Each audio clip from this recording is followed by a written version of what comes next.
Crime movies often like to suggest that the most dangerous villains are shadowy masterminds operating entirely off the grid. In reality, elaborate murder plots are frequently the work of wealthy, high-status professionals. These are individuals driven by the realization that a standard divorce will dismantle their protected assets, social standing, and carefully curated reputations. Their professional success breeds a specific kind of hubris. Because they have mastered complex systems in their careers, they assume they can easily manipulate the justice system. They design plots intended to provide clinical distance from the violence, unaware that this complexity actually creates more opportunities for failure. George TFA was a West Point graduate and a celebrated firefighter, a man whose public mask was defined by service and heroism. Pam Phillips was a glamorous Aspen socialite who operated at the highest levels of commercial real estate, moving in circles of extreme wealth and celebrity. And Dr. Mark Wengler was a highly respected anesthesiologist and a prominent leader in his church, known for his clinical expertise and moral standing. Each of these individuals attempted to engineer a perfect alibi, treating murder like a professional project. They put physical distance between themselves and the bodies, but the very methods they used to hide the crime eventually provided the evidence to solve it. Facing financial ruin after the housing market crash, George TFA decided to protect his assets by hiring a transient, homeless man to murder his wife, Shauna. George calculated that a man living in a tent was a disposable tool, someone who would take the cash, commit the violence, and disappear into the desert without leaving a trace back to a decorated firefighter. But George left a digital trail. Investigators uncovered a dense network of 87 phone calls between the firefighter's phone and the hitman he claimed not to know. The communication frequency surged into a massive spike during the 30 days immediately preceding the murder.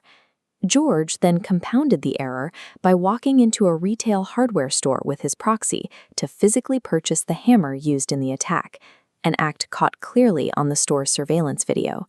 He treated the assassination like a task to be delegated, failing to realize that every interaction with his proxy added another link to a physical and digital chain that led directly back to him.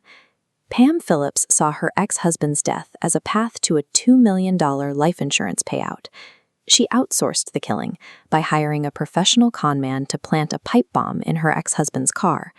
Relying on her background in high-end real estate, she handled the assassination as a sterile business deal, moving money through structured cash payments.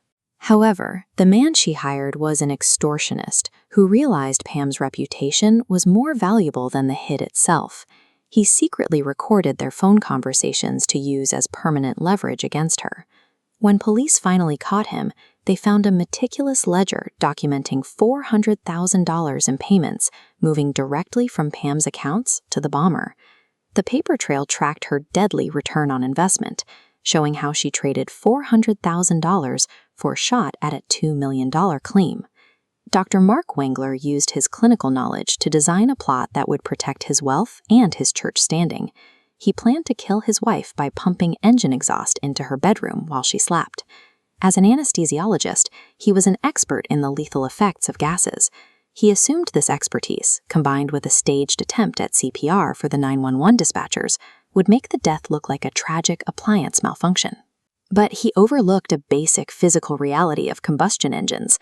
The exhaust left microscopic soot stains on the bedroom walls, physical evidence that the gas didn't come from a clean burning water heater.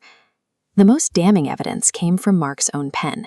They were so accustomed to being the smartest people in the room that they became oblivious to the amateur, easily trackable mistakes they left in their wake.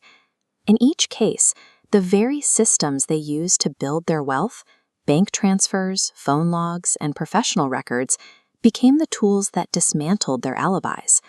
They didn't commit a perfect crime. They just filed the paperwork for their own convictions.